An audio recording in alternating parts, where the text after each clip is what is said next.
That is what we talk about here on Birds 365 EAGLES. You got McMullen, you got McDonald, and he is not the Prince of Darkness today because he's outside. The sun shining in the face of one Bob Grotz. Beautiful, beautiful out. Looks like he's I ready. thought you'd be at Lincoln Financial Field by now. I figured I'd check it out or change it up a little bit. Yeah, nice. Lincoln, I'll be there in like, I don't know, half hour. Half hour? Yeah. Beat the traffic. Yeah. It's such a huge game too. It is. Have you ever been more excited for a preseason opener? I'd have to think about that. Do you need an answer today or no? Absolutely not. I'd have to look at my notes. We have the answer to it, but we do need answers from you on other things, Bob Grotz. Here's where I got to start. The Eagles in practice. Now again, it's just practice, and don't know how much emphasis to put on it. Move James Bradbury inside to the slot.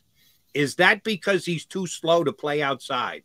Do you believe that's why Sean Desai did that? I didn't because think he's finally listening to Bob Grotz. He's too slow to play outside. Let's get him into the slot. Yeah, he doesn't run like he used to. There's no question of that.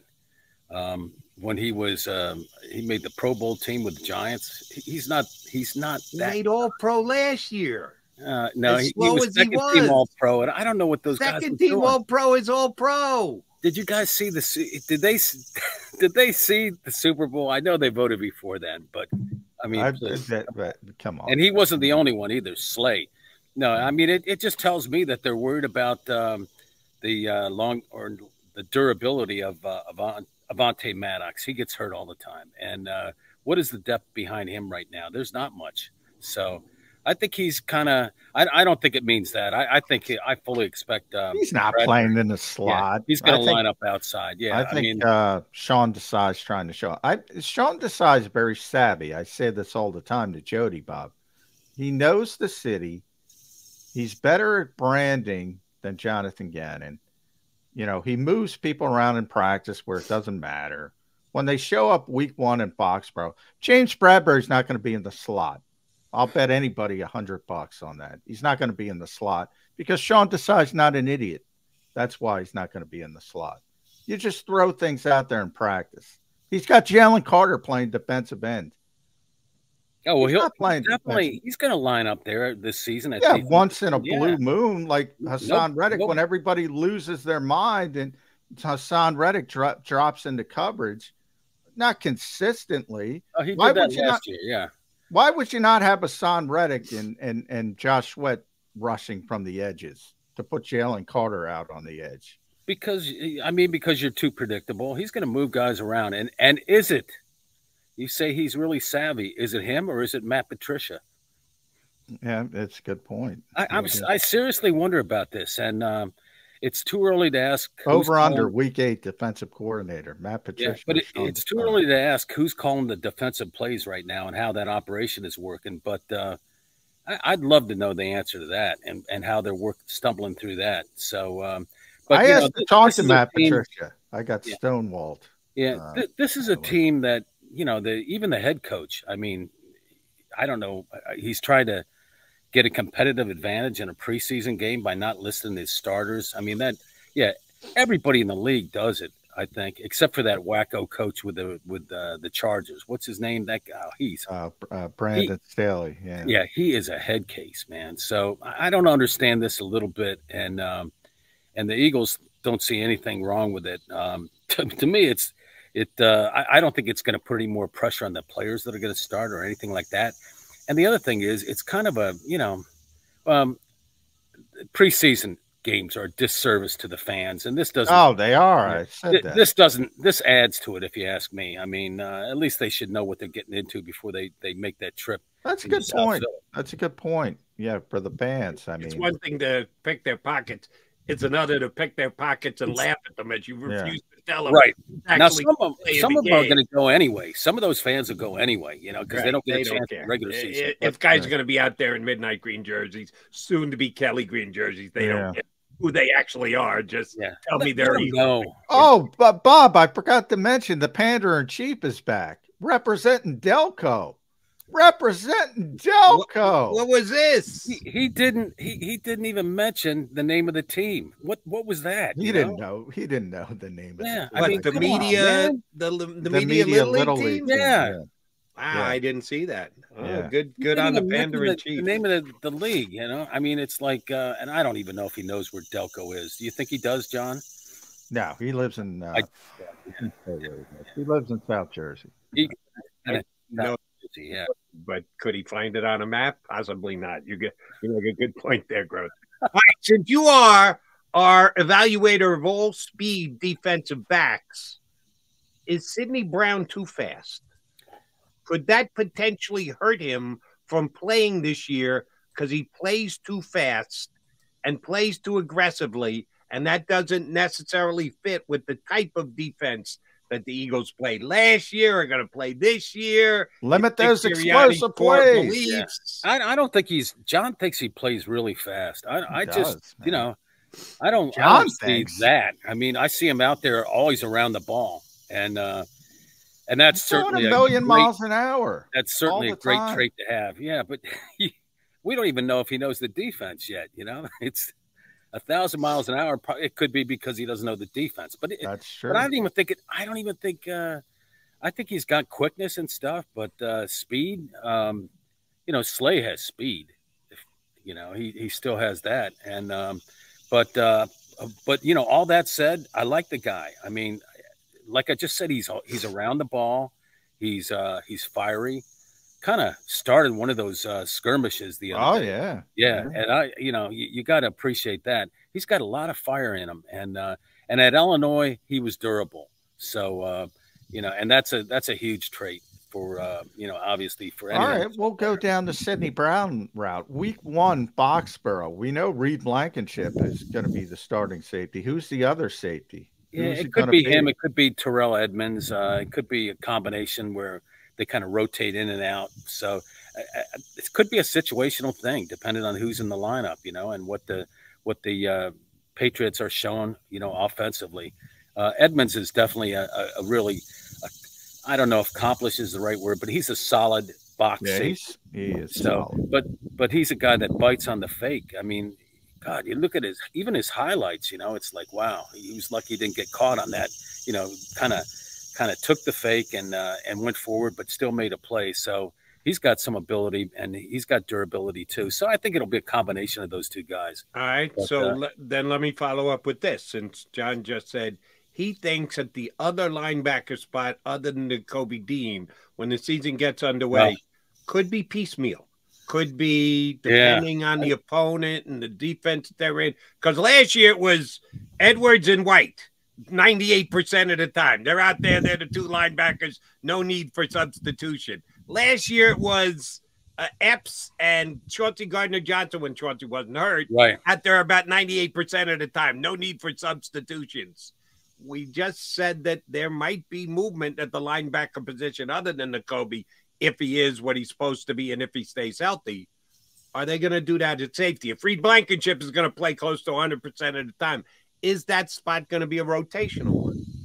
Yeah, they got a lot of questions there. I'll tell you, the guy that I kind of like now, and he's only been there a little bit, is Miles Jack. Because you like Jack, huh? Yeah, he doesn't even know the defense, and he's moving pretty well. And his career, he's been around the ball. I don't know why people just haven't, you know, they just haven't warmed up to him. He just can never. Well, he did stay for a number of years with Jacksonville, but he was on that great Jacksonville defense. Yeah, and that had a lot of talent. You're right. Yeah. But I kind of like him, and the other guy too. I like the Zach Cunningham. Yeah, he's making plays. He's the one making plays. Yeah, I like. So you know, I could when we get to September, could be those two guys. Or some combination. So I don't like the guys that are there. That are we saying that? Well, some people have brought this up. I haven't brought it up, but I'll see if Bob bites in.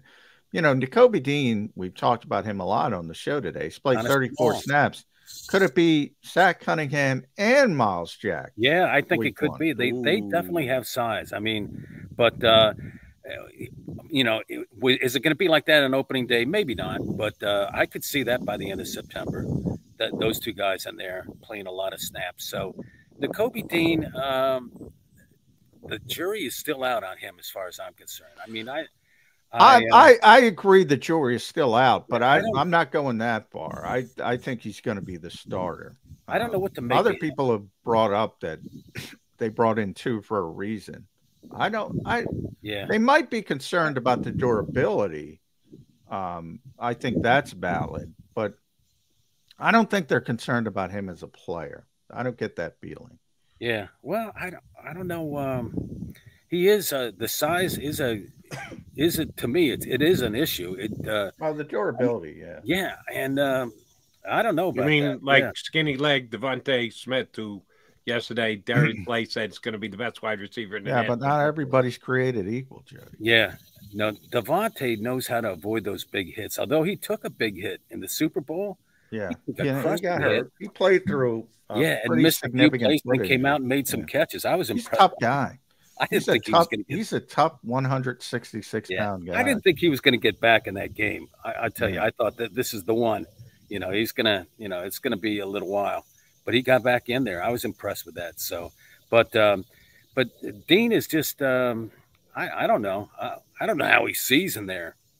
Seriously, he's like 5'9". He got all these Jordan Davis and Jalen Carter and all these guys. Be careful, people get mad at me when I somehow he was able to do that at Georgia, Mr. Grotz. Yeah, and win the linebacker of the year award in football, in college football. He was able to see over them in Athens. I think he'll be able to see over them in Philadelphia too. Yeah, he did. There's no question he had a great college career. Sometimes though, with size guys, sometimes they find a way to get it done on the next levels. Other times they just kind of get caught, or lost in all that traffic. So, but it is way too early to figure out, or to write him off. That's for sure. But I like the size of those other two guys, Miles Jack and Zach Cunningham, and I think they'll have if they both stay healthy. Especially Cunningham, if he stays healthy, he's had some issues. I fully expect him to be playing a lot of snaps by the end of September. Yeah, he's a big guy. Zach. He is. Yeah, he's rangy. He's like 6'3". He's got long arms. He plays with power too. I mean, he just kind of. I mean, it's early, but he's But he was a very good player before the injury started. And he's got a knack. He seems to know how to play. Reed Blankenship intercepted Sean Watson 3 times. 2 of them were because Zach got his hand on the football. Mm-hmm. So I'll tell you, the guy the position that concerns me right now with the Eagles still, and I don't know why they feel so comfortable, but it's right guard because Cam Jurgens, I just don't. Are you back to the size thing again? He's not big enough for you? No, I don't like the fit at right guard. He's very strong. Well, part of it is who else do they have? Yeah, I don't like this, man. And if you bring that up along the sidelines and there's any Eagles people within earshot, they're like, "Are you on crack?" They're looking at you, like, I don't know about this one, man. I don't, Oh, and Dennis Kelly, I think that was a nice try bringing him in. Nice 3 weeks, yeah. He can't get off the third team. Yeah, he kind of showed nothing left. He can only play at guard anymore, and you put him at space like a tackle the other night. It was awful, what like when Doug Peterson told us Jay Ajayi had nothing left. I was like, what? He's got nothing. They just brought him back, and Doug immediately assessed. Yeah, he's got nothing left. Yeah, but they got the most out of that nothing, though. I mean, he played. Now, the second time when they brought him back, they didn't get anything because he had nothing left. But the first time, even the first time, he had nothing left. He was effective at leading up. Yeah, he did. He'd play 7 or 8 snaps, and 6 of them would be really good. You'd say, wow, why don't he play more? Then he left to go to Miami, and he was terrible in Miami and came back, and we were all like, oh, Jay's back. He'll improve. And Doug's like, he's got nothing left. Got nothing left. That could be Dennis Kelly. But are we going to see a lot of Dennis Kelly? Will Dennis Kelly be able to fight the naysayers, McMullen and Grotz? They're on Birds 365 with a big performance tonight in the all-important preseason game. Yeah, I don't think so. It would be against subs anyway, right? Because the Browns aren't going to Yeah, play this Kevin hard. Stefanski's evidently a little bit more honest with his reporters. Yeah, and another thing, John, I'm really interested in who's calling the plays. Like I guess Desai is doing it, right? Yeah, He hasn't really been asked. I'm not Desai. I'm sorry, on offense. Oh, Brian I Johnson. guess Brian Johnson has been doing it. Yeah, but Brian Johnson is. But this is going to be to me, that's going to be an interesting component too, because I thought you were going down a Patricia route. I thought that's where he's calling with Sirianni. I don't know. I mean, I want to see. I'd like to see a little bit more of how that operation works, but you can't really tell unless Hurts is in there. So, but I said it before. I think that Hurts and Johnson have a real synergy and a great chemistry, and I think they're going to be. I think you're going to see more big plays than you saw last year, and there were a lot. So, how this play calling goes is going to be really interesting to me, because you and me, Jody, we can all, and John, we can all spot a Steichen play call, right? Oh yeah, I love Shane. We could do that in our sleep, but with Johnson, this is going to be fun to watch. So you can't really tell with the quarterbacks they have now. Mariota, maybe we got a little bit of a taste of it the other night with Mariota, but I'm eager to see how that whole the play calling operation goes on offense. Oh, week one after the game, I know one of the things I'll be doing is breaking down every play the Eagles had percentage wise. How many are RPOs? How many are designated Jalen Hurts runs? It's a big question for this team this year, and will a new play caller change the amount that they use the quarterback in the running game? I'm projecting and predicting there's not much change, that it's going to be very similar to last year, at least from the Jalen run perspective.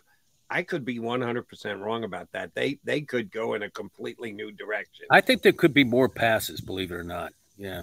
You think? Well, I think there's going to be more passes because they're going to be in more close games, in theory. You think about it, if you're up 10 points in the fourth quarter, you run the ball. If you're down 10 points, you throw the ball. I think they're going to be in tougher games because they have a tougher schedule, and that means they're going to throw the ball more. But I don't think it has anything to do with being cognizant of, we have to protect Jalen Hurts. If practice is any indication, Bob, they're not taking the quarterback stinking draw off the table. No, because they're dominating with that thing offensively. And if you look at the running back situation, it's what the Eagles do, not what they say. Look at the running backs that they have. I mean, if that doesn't tell you right there that they're going to go more with those with Goddard and Devontae Smith and AJ Brown, nothing will. That's where the strength of the offense is, right in those guys. So I see running back. That's something. I see them playing more to the strengths of those guys. Not that the running backs won't be a factor, because they can all catch. They're all similar roles, and DeAndre Swift. I mean, that could end up being a really good pickup.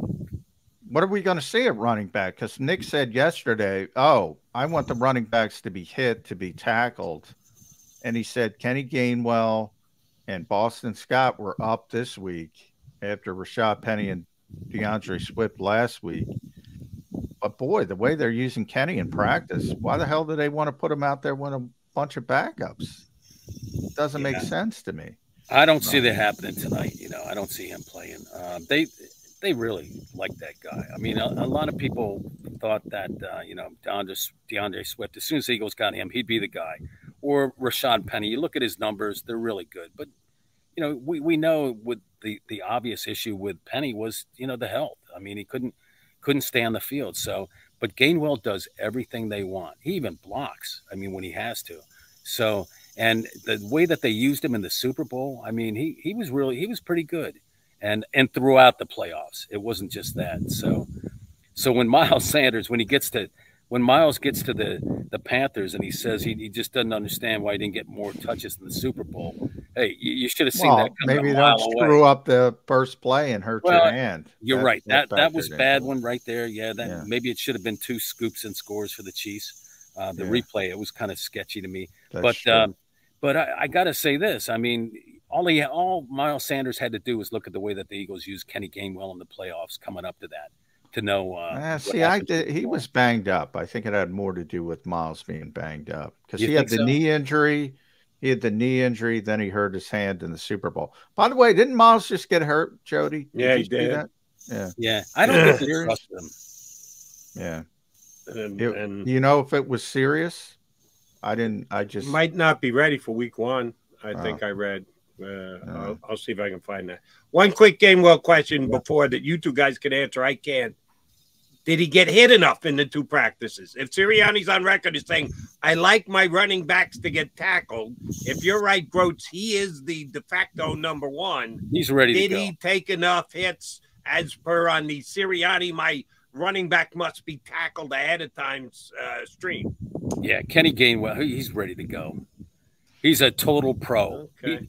He's the consummate pro. By the way, he's another undersized guy. Does he have the size to be a lead running back? That's true. If you're going to question the Kobe Dean size, don't you have to question Kenny Gainwell's size? No, it's totally different with the running backs, guys. I mean, it really is. I mean, because they're not going to give him I doubt that they're going to have a 1,000-yard rusher.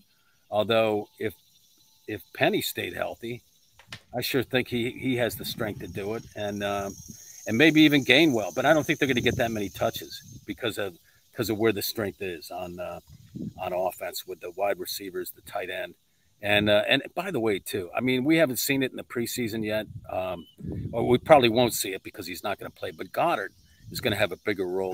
He's I'm what convinced. A player! Yeah. What a player! I've been saying that for years. I'm convinced he play gets a bigger 17 role. games. So yeah, nobody can deal with Dallas Goddard. Nobody can deal with it.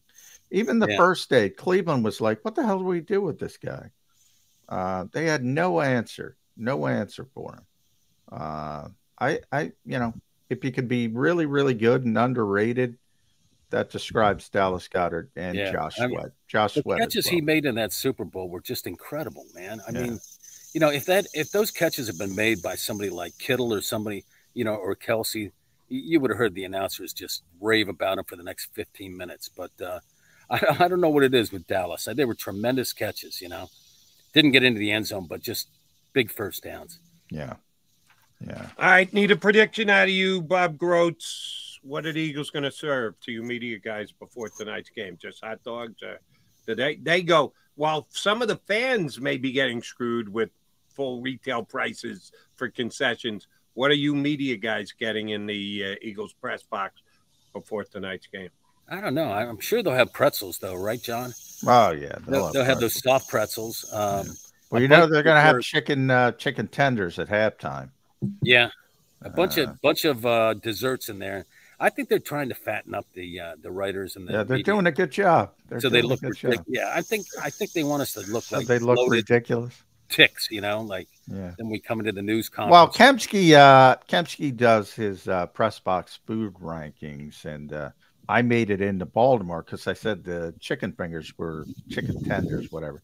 They were pretty good at halftime compared to the Eagles. Better than the Eagles tenders? Significantly better. Wow. Which is the whole point. Ooh. But don't sit next to McMullen tonight. They may tamper with his chicken fingers. Be careful, Bob Grotz. You don't want to be sharing a plate with John McMullen. Significantly not close. Baltimore Eagles chicken have had fingers over Eagle. Significantly better. Significantly.